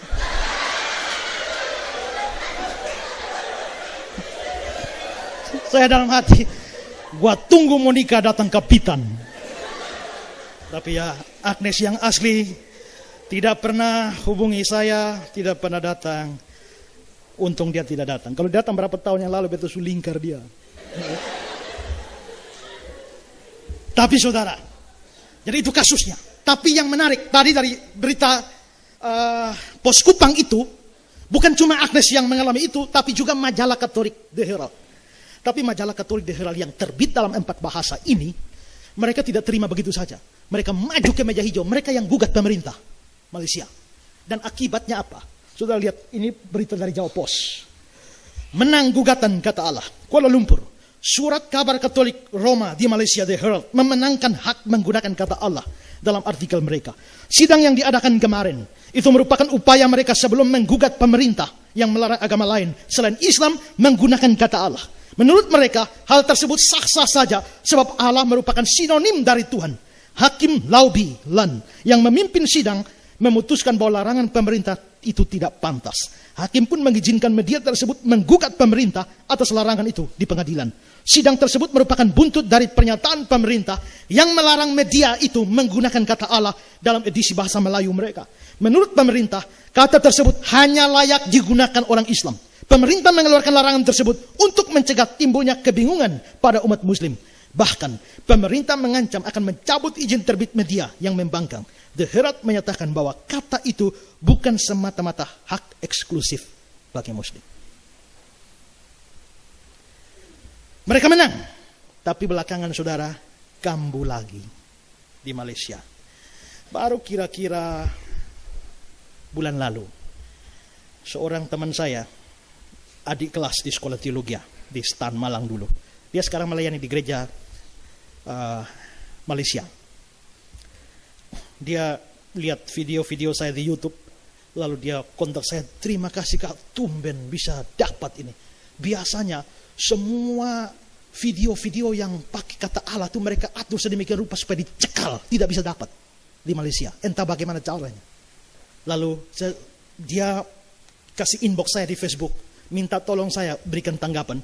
Tapi apa yang dia omongkan ini, saya kasih kata-kata dia yang pesan ke Facebook saya. Dia mengatakan begini, situasinya begini Kak. Sudah hampir 2-3 tahun ini, Alkitab atau Bible kita dipermasalahkan dengan penggunaan nama Allah oleh saudara-saudari Muslim kita. Dan mereka mengklaim nama Allah itu hanya milik sah dari satu-satunya untuk Tuhan mereka. Dengan keadaan seperti ini, banyak orang Kristen di sini merasa sangat ketakutan. Bahkan tidak sedikit gereja mulai menukar lagu-lagu yang ada sebutan penggunaan nama Allah diganti dengan nama Tuhan atau engkau atau dia. Salah satu contohnya lagu Allah itu baik menjadi Tuhan itu baik atau engkau itu baik atau dia itu baik. Tuhan itu baik. Kalau kita kan Allah itu baik. Atau mau lebih samar, dia itu baik. Dia siapa? Mereka ketakutan. Jadinya seperti ini. Tapi saudara, inilah berarti memang Islam yang otak sepotong ini memang cocok dengan Yahweisme. Untuk jelasnya, saya kasih penjelasan dari Bambang Nursena. Saudara perhatikan penjelasan ini. Sekarang ini banyak orang yang mempersoalkan istilah. Jangan pakai istilah Allah, karena istilah itu nama dewa. Kita harus kembali pakai istilah Yahweh, karena Yahweh itu Tuhan, nama Tuhan dalam Alkitab. Ini kan banyak sekarang ini aliran-aliran yang begitu, bahkan pendeta-pendeta yang terkenal pun ikut-ikutan. Tidak ada dalam sejarah nama dipersoalkan. Itu tidak pernah ada. Baru sekarang ini. Karena yang dipentingkan bukan bahasanya itu, tetapi makna yang terkandung dalam bahasa. Saya katakan loh, dari mana taunya Allah itu dewa air? Coba dari mana? Orang-orang Islam yang jadi Kristen, waktu jadi Kristen berhenti belajar, itu yang menjadi akar masalahnya. Dan orang Kristen itu kalau sudah ada orang menyeberang ke agamanya, dianggap dia sudah Superman, padahal dia hanya Superboy bukan Superman. Benar apa tidak? Tidak pernah belajar. Memang betul kata Allah dipakai sebagai nama dari serangkaian henoteisme, di mana ada hierarki Tuhan-Tuhan, di mana Allah itu adalah kepala geng dari dewa-dewa yang punya anak-anak putri yang namanya Allata, Usha, dan Manat. Itu terjadi di Mekah, di Jazirah Arab dan sekitarnya, atas dasar mengkoreksi keyakinan jahiliyah ini. Maka Islam mengkoreksinya dengan ungkapan Qul hu Allahu ahad. Katakanlah dia adalah Allah yang esa. Allahus samad, Allah itu tempat bergantung segala sesuatu. Lam yalid walam yulad, tidak beranak dan tidak diperanakkan. Seperti Allata, Usha, dan Manat sebagai putri-putri Allah, itu salah. Walam yakullahu kufuwan ahad, dan tidak ada seorang pun yang sama dengan dia. Jadi ayat ini 100% bahkan 1000% kita terima. Memang Allah itu tidak beranak dan diperanakkan seperti beranaknya kadal dan sapi. Jadi ini harus dijelaskan, saudara-saudara. Lalu bagaimana tentang kata Allah di Arab Utara? Arab Utara sudah menjadi Kristen jauh sebelum munculnya Islam. Kisah Para Rasul pasal 2 menunjukkan ketika peristiwa Pentakosta, pencurahan Roh Kudus, di situ hadir segala macam bangsa, termasuk pendatang Roma dan orang Arab. Itu catatan Kisah Para Rasul. Mereka memuliakan Allah dalam bahasa mereka masing-masing. Berarti orang Arab dilibatkan dalam peristiwa berdirinya gereja, pencurahan Roh Kudus. Di sana tidak ada orang Jawa dan tidak ada orang Batak. Artinya bangsa Arab ini juga mendapatkan tempat dalam Alkitab. Jangan gara-gara karena nggak senang dengan Islam, kemudian bahasanya juga ditolak. Sebelum ada Islam sudah ada Arab, kan begitu kan? Jadi kalau ada orang membunuh atas nama Allah, bukan kata Allah yang salah, kan begitu kan? Spirit di belakang kata Allah itu Pak jahat, membunuh orang dengan kata Allah. Betul, memang ada. Tetapi saksi Yehova juga in the name of Jesus. Tapi Yesusnya saksi Yehova apa sama dengan Yesus kita? Mormon juga dalam nama Yesus. Tapi Yesusnya Mormon apa sama dengan Yesus kita? Jadi jangan kaburkan bahasa dengan konsep. Kemudian yang kedua, saya tadi berkata bahwa sebelum zaman Islam, prasasti-prasasti Arab sebelum Islam itu semuanya 90% dari gereja. Prasasti Jabat tahun 512 diawali dengan kata Bismillah, dengan nama Allah. Tahun berapa? 512. Nabi Muhammad, nabinya umat Islam lahir tahun berapa? 571. Berarti jauh sebelum itu kata Allah dimunculkan di gereja. Kan begitu. Jadi tidak salah.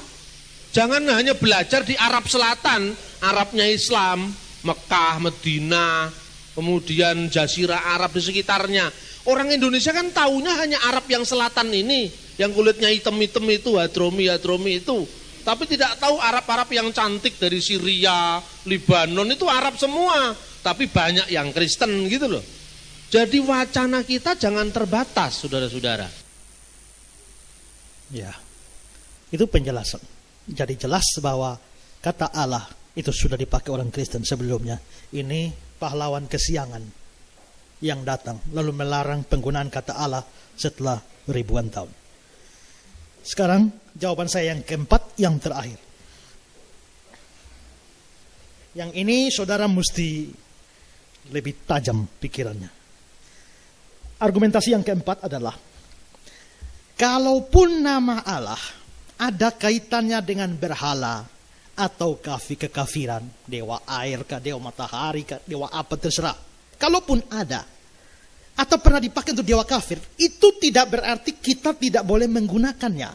Karena konsep kita tentang sebutan itu, konsep kita Kristen tentang pribadi yang kita sebut sebagai Allah itu jelas bukan konsep kafir. Istilahnya bisa sama dengan kafir, tapi isinya itu bukan kafir. Ya. Saya akan berikan contoh dari kitab suci. Saudara, pertama saya akan jelaskan tentang nama El. Di dalam perjanjian lama, satu nama atau sebutan untuk pencipta alam semesta itu El. Ya. Makanya ada nama Bet El, rumah Allah. Ya. Jadi pencipta alam semesta itu Bet El. Maka namanya Allah El. Sekarang lihat Keluaran 14 ayat 22. Tetapi Abram berkata kepada raja negeri Sodom, aku bersumpah demi Tuhan. Saudara, kalau dalam Alkitab bahasa Indonesia T-U-H-A-N besar semua. Itu dari 4 huruf mati. Yod, He, Waw, He. YHWH. Tapi nanti ini minggu depan saya jelaskan. Tapi lihat ya. Aku bersumpah demi Yahweh, Allah yang maha tinggi. Bahasa Ibraninya El Elyon. Berarti Allah di situ diterjemahkan El. Berarti sebutan untuk pencipta atau Yahweh itu El. Contoh lain, Kejadian 16 ayat 13. Itu lihat kata God itu dari Ibrani El. Lalu Kejadian 16 ayat 13. Kemudian Hagar menamakan Tuhan yang berfirman kepadanya dengan sebutan Engkaulah El Roy. Berarti sebutan untuk pencipta itu adalah, lihat ya. Kemudian Hagar menamakan T-U-H-A-N besar, Yahweh. Kemudian Hagar menamakan Yahweh, engkaulah El. Berarti Yahweh disebut sebagai El. Kejadian 17 ayat 1. Ketika Abraham berumur 99 tahun, maka Yahweh menampakkan diri kepada Abraham dan berfirman kepadanya, akulah ini Yahweh. Akulah El Shaddai, Allah yang Maha Kuasa. Maka Allah di situ pasti bahasa Ibraninya adalah El. El Shaddai, El Shaddai. Makanya ada nyanyian begitu. Jadi saudara, perhatikan ini. Yahweh disebut dengan El. Berarti Yahweh itu El. El di situ adalah Yahweh. Tapi saudara, sekalipun di sini El dipergunakan untuk Yahweh, ternyata di dalam Alkitab El juga tidak hanya dipergunakan untuk Yahweh, tapi dipergunakan untuk dewa-dewa kafir. Contohnya, Ulangan 32. Demikianlah Tuhan sendiri menuntun dia dan tidak ada Allah asing. Ini Allah yang benar, ini Yahweh atau bukan? Allah asing, Yahweh atau bukan? Bukan. Allah asingnya apa? Siapa? Ini berhala-berhala. Jadi berhala-berhala Tapi saudara, perhatikan dalam bahasa Ibrani-nya, kata God pakai G huruf kecil. Diterjemahkan bahasa Ibrani apa? El. Berarti berhala-berhala juga El. Yahweh juga El. Keluaran 15 ayat 11. Siapakah seperti engkau di antara semua Allah? Kata Allah di situ dalam Ibrani-nya Elim. Itu bentuk jamak dari El. Keluaran 34 ayat 14. Sebab janganlah sujud menyembah kepada El lain. El lain ini pasti berhala-berhala. Ya, berhala-berhala. Dari sini jelas bahwa El selain dipakai untuk Yahweh, bisa juga dipakai untuk dewa kafir. Lalu siapa sebenarnya El di dalam kebudayaan kafir ini? Nelson Bible Dictionary memberikan keterangan tentang Dewi Asyera. Siapa Dewi Asyera itu? Dewi Asyera tercatat dalam Hakim-Hakim 3 ayat 7. Dijelaskan, Asyera digambarkan sebagai istri dari El atau kadang-kadang Baal dalam mitologi Kanaan. Berarti El juga adalah dewa Kanaan. Angers Bible Dictionary. Asyerah, jamak Asherim, seorang dewi kafir yang ditemukan dalam teks kepahlawanan agama ras Samra yang ditemukan di Ugarit di Syria Utara sebagai Asherat, nyonya dari laut dan pasangan atau istri dari El. Tapi Asyera hanya salah satu dari manifestasi dewi kepala atau utama dari Asia Barat yang sekarang dianggap sebagai istri, dulu sebagai saudari dari dewa Kanaan utama El. Berarti El itu dewa Kanaan. Nah, berarti di sini El itu adalah suami dari Asyera, dewi kafir. El itu adalah dewa Kanaan. Maka Eros the Man's Family Encyclopedia of the Bible menerjemahkan, memberikan keterangan. Baal, dewa Kanaan. Baal berarti Tuhan, merupakan gelar dari Hadad, dewa cuaca. Istri Baal adalah Astarte, yang juga dikenal sebagai anak dewi dari cinta dan perang. Ayahnya adalah El, kepala dari dewa-dewa. Istri El adalah Asyera, ibu dewi laut. Apa artinya? Artinya El itu aslinya kafir. Tapi saya sudah tunjukkan tadi, Yahweh juga disebut El. Berarti El itu bisa dipakai untuk Yahweh, bisa dipakai untuk kafir. Mau buang?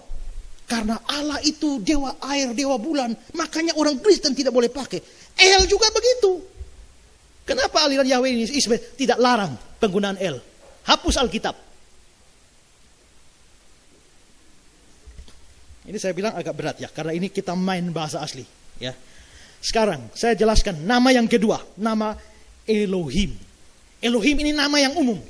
Saya tadi malam cek, kira-kira ada 2659 kali di dalam perjanjian lama nama El muncul, Elohim muncul. Tapi yang paling terkenal, paling gampang adalah Kejadian 1 ayat 1. Pada mulanya Elohim menciptakan langit dan bumi. Dan Elohim, Allah di sini, kata God, itu dari bahasa Ibrani Elohim. Sama juga Kejadian 3 ayat 1. Adapun ular ialah yang paling cerdik dari segala binatang di darat, dijadikan oleh Elohim. Ular itu berkata kepada perempuan, tentulah Elohim berfirman. Jadi Elohim itu siapa? Tak usah omong Allah, karena mereka tidak setuju Allah. Elohim itu siapa? Elohim itu Tuhan Yahweh, pencipta alam semesta. Itu Elohim. Tapi sekarang mari lihat Mazmur 95 ayat 3. Sebab Tuhan adalah Allah yang besar, Raja yang besar, mengatasi segala Elohim. Coba lihat Ibrani ya. Lihat God, huruf kecil, tapi bahasa Ibraninya Elohim. Berarti Elohim di situ siapa? Dewa-dewa kafir. Mazmur 96 ayat 4 dan 5. Sebab Tuhan maha besar, ini Tuhan ini Yahweh. Sebab Yahweh maha besar, terpuji sangat, dia lebih dahsyat daripada segala Elohim. Elohim itu apa? Dewa-dewa kafir. Sebab segala Elohim bangsa-bangsa adalah hampa. Tapi Yahweh lah yang menjadikan langit. Berarti Elohim ini dewa-dewa dari bangsa-bangsa. Keluaran 12 ayat 12. Sebab pada malam ini aku ini adalah Yahweh, akan menjalani tanah Mesir, semua anak sulung, anak manusia, sampai anak kambing akan kubunuh, Yahweh bunuh. Dan kepada semua Elohim di Mesir akan kujadikan hukuman. Akulah Yahweh. Semua Elohim di Mesir. Berarti Elohim apa? Dewa-dewa Mesir. Yang sangat mungkin adalah binatang-binatang. Karena saudara ingat khotbah Israel, saya sudah bilang, orang Mesir itu apa saja jadi dewa. Dewa ikan, dewa nyamuk, dewa katak, dewa matahari. Makanya 10 tulah di Mesir itu karena ada dewa di belakang. Mereka percaya sungai Nil pun mereka percaya itu dewa. Namanya dewa Nil. Makanya Tuhan kasih mati. Sungai itu jadi darah, ikan-ikan mati. Jadi dewa Nil sebagai sumber kehidupan, tahu-tahu mati semua ikan. Katak itu dewa pelindung mereka. Tapi Tuhan jadikan katak itu menjadi tulah bagi mereka. Dewa yang mesti ngajaga mereka jadi tulah. Nyamuk itu dewa mereka. Dewa di Mesir lebih banyak dari orangnya. Ya. Tapi di sini Yahweh bilang semua Elohim Mesir. Berarti Elohim itu dewa-dewa binatang-binatang itu. Berarti Elohim itu adalah binatang-binatang. Kalau begitu, tadi pada mulanya Elohim menciptakan langit dan bumi. Ini Yahweh. Tapi ternyata Elohim juga bisa kafir. Nah, berarti Elohim bisa Allah yang benar. Elohim juga bisa kafir. Sekarang kata ketiga. Theos. Theos ini bukan Ibrani, tapi bahasa Yunani. Dan ini kata yang dipakai untuk menerjemahkan Sang Pencipta alam semesta. Misalnya dalam Yohanes 1 ayat 1. Pada mulanya firman. Firman bersama-sama dengan Theos. Dan firman itu adalah Theos. Berarti Theos ini adalah pencipta alam semesta. Lihat teks Yunaninya, God diterjemahkan Theos. Tapi dari mana kata Theos ini? Ingat, ini bahasa Yunani. Kebudayaan Yunani adalah kebudayaan kafir. Kalau ini bahasa Yunani, sangat mungkin ada kaitan dengan kafir. Karena itu perhatikan komentar dari Herman Bavinck. Kata Yunani Theos diturunkan dari Titenai, Tein, Testai. Beberapa ahli bahasa menghubungkan dengan Zeus, Dios, Jupiter, Deus, Diana, Juno, Diu. Ditafsirkan demikian, maka kata itu menjadi identik dengan kata Sanskerta Deva, langit atau surga atau berkilau bersinar dan seterusnya. Berarti kata Theos ini juga ada hubungan dengan kafir. Tapi kata Theos itu diambil penulis-penulis kitab suci yang diilhamkan oleh Tuhan untuk menulis kitab suci dengan menggunakan kata Theos. Berarti Theos dipakai untuk pencipta yang sejati, tapi juga berlatar belakang kafir. Sekarang yang terakhir, nama YHWH. Ini aliran Yahweh ini paling fanatik dengan nama ini. Pertemuan berikut saya akan bahas khusus ini. Tapi kalau mereka fanatik dengan nama ini, saya kira mereka tidak belajar bahasa asli kitab suci dengan baik. Karena kalau kita bahas, kita periksa, teliti kitab suci, saudara, YHWH, Yahweh, mengerti ya? Yahweh ini Tuhan kita ya. Itu tidak usah saya buktikan lagi. Pasti semua tahu. Aliran Yahweh juga tahu. Tapi saudara, jadi makanya di dalam tetapi selain nama Yahweh, ada satu nama dewa kafir yang terkenal dalam perjanjian lama, itu Baal. Ya, coba perhatikan Hakim-Hakim 2. Saya bedakan antara Tuhan huruf besar, YHWH, Yahweh, dan Baal. Lalu orang Israel melakukan apa yang jahat di mata Yahweh dan mereka beribadah kepada para Baal. Berarti Baal ini kafir ya. Yahweh itu yang sejati. Baal ini kafir. 1 Raja-Raja 18 ayat 21. Lalu Elia mendekati seluruh rakyat itu dan berkata, berapa lama lagi kamu berlaku timpang dan bercabang hati? Kalau Yahweh itu Elohim, ikutilah dia. Kalau Baal, ikutilah dia. Berarti Baal ini kafir. Yahweh ini yang sungguh-sungguh, Tuhan sungguh-sungguh. Baal kafir. Jelas? Sampai sini mengerti? Saya ulang. Yahweh itu Tuhan yang sejati. Baal ini satu dewa berhala. Sekarang, Yeremia 31 ayat 32. Perhatikan ya. Bukan seperti perjanjian yang telah kuadakan dengan nenek moyang mereka. Pada waktu aku memegang tangan mereka, membawa mereka keluar. Saya ulang. Bukan seperti perjanjian yang telah kuadakan. Ini Yahweh. Yahweh adakan. dengan nenek moyang mereka pada waktu aku memegang tangan mereka, aku ini Yahweh, dan membawa mereka keluar dari tanah Mesir. Perjanjianku, perjanjian Yahweh itu telah mereka ingkari, meskipun aku Yahweh menjadi Tuhan yang berkuasa atas mereka. Demikian firman Yahweh. Perhatikan kata ini. Aku itu kan Yahweh. Yahweh menjadi Tuhan. Sebenarnya di sini kata Ibrani yang dipakai di sini itu hurufiahnya bukan Tuhan, tapi suami. Karena kenapa kok suami kok diterjemahkan Tuhan? Karena zaman dulu suami-suami dipanggil istrinya Tuhan. Ya. Maka Ibu Ida mesti panggil Tuan Bobi. Karena itu dalam Alkitab bahasa Inggris kata Tuan di sini tidak diterjemahkan sebagai Sir atau Lord, tapi diterjemahkan dengan husband atau suami. Nah, tapi perhatikan kata bahasa Inggrisnya husband, suami, tapi kata Ibraninya apa? Baal. Tadi Baal itu apa? Dewa kafir. Jadi di sini aku menjadi Baal yang berkuasa atas mereka. Tadi Yahweh sendiri, Baal sendiri. Sekarang Yahweh sendiri berkata, aku adalah Baal. Mau apa?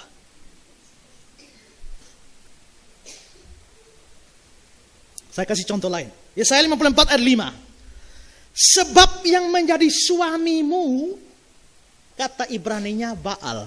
Sebab yang menjadi Baalmu ialah dia yang menjadikan engkau Yahweh semesta alam. Jadi Yahweh itu Baal toh? Ya kan? Di situ Yahweh sama dengan Baal toh? Sama.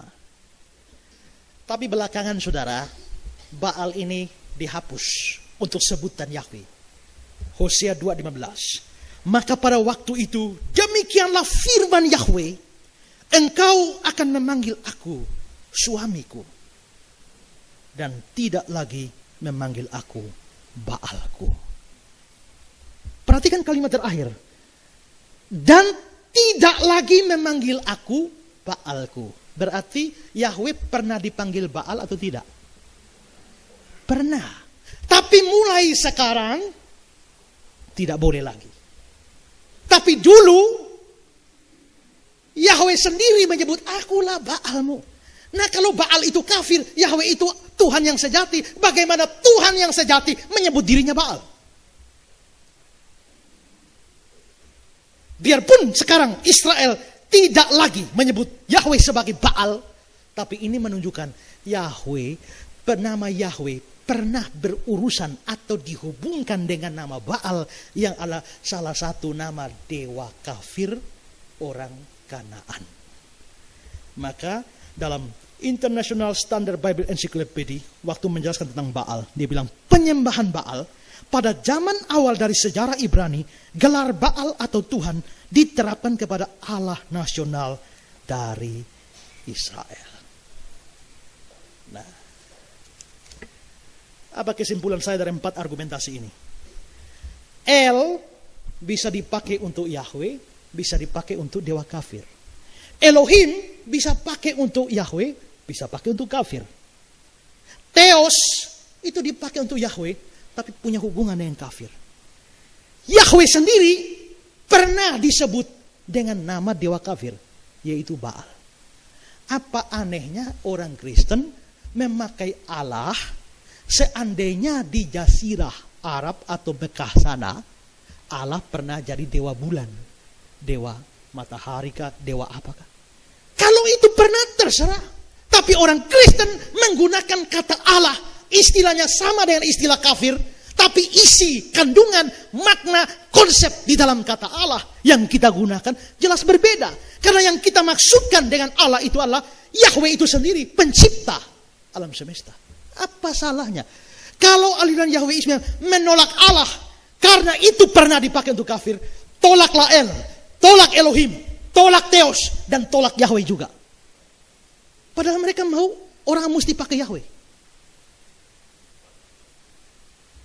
Jadi saudara, Dari sini jelas 4 argumentasi ini menurut saya sudah cukup untuk menghancurkan argumentasi dari orang-orang Yahweisme.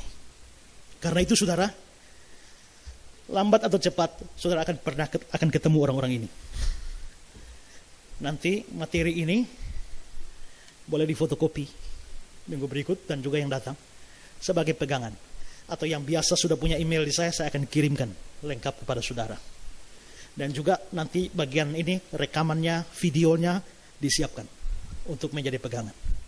Saya mendengar kemarin waktu ada informasi bahwa saya bahas ini, ada orang-orang dari aliran Yahweisme yang percaya aliran Yahweisme juga kepengen datang di sini dan mungkin hari ini ada di sini.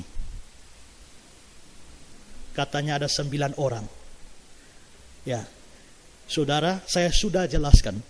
Kalau saudara memang betul ada di sini, saya tidak tahu siapa. Ya, tapi kalau saya sudah jelaskan, saudara keberatan, bantah seluruh tulisan saya.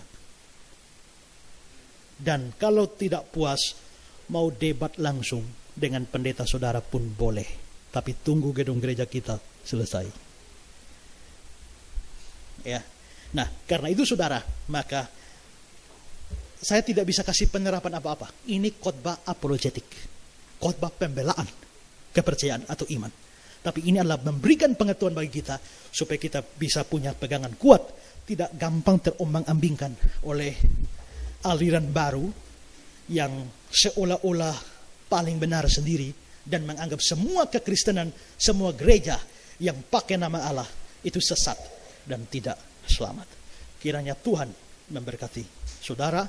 Allah pencipta alam semesta memberkati saudara. Amin. Kita berdoa. Terima kasih Tuhan untuk kesempatan kami belajar. Kami membutuhkan waktu yang lama untuk pembahasan ini, tapi biarlah kami boleh mendapatkan bekal yang cukup untuk tahu mana ajaran yang benar dan mana ajaran yang salah. Terima kasih Bapa Surgawi. Kami berdoa supaya biarlah banyak orang yang dibimbangkan, dibingungkan dengan ajaran seperti ini bisa beroleh kejelasan dan pengertian supaya mereka tetap berpegang pada apa yang telah diajarkan pada mereka dan setia dengan itu dan tidak menjadikan atau meragukan mereka bahwa ini adalah suatu kesesatan. Terima kasih Tuhan. Kami mengucap syukur untuk ini dan kami berdoa juga untuk pembahasan selanjutnya yang berkaitan dengan keharusan penggunaan nama Yahweh. Tuhan menolong supaya kami bisa juga terus dibekali untuk itu. Dalam nama Yesus Kristus kami berdoa kepada Bapa di surga. Amin. Ini baru bagian pertama ya. Bagian kedua kita akan bahas tentang nama Yahweh. Tapi itu 2 minggu.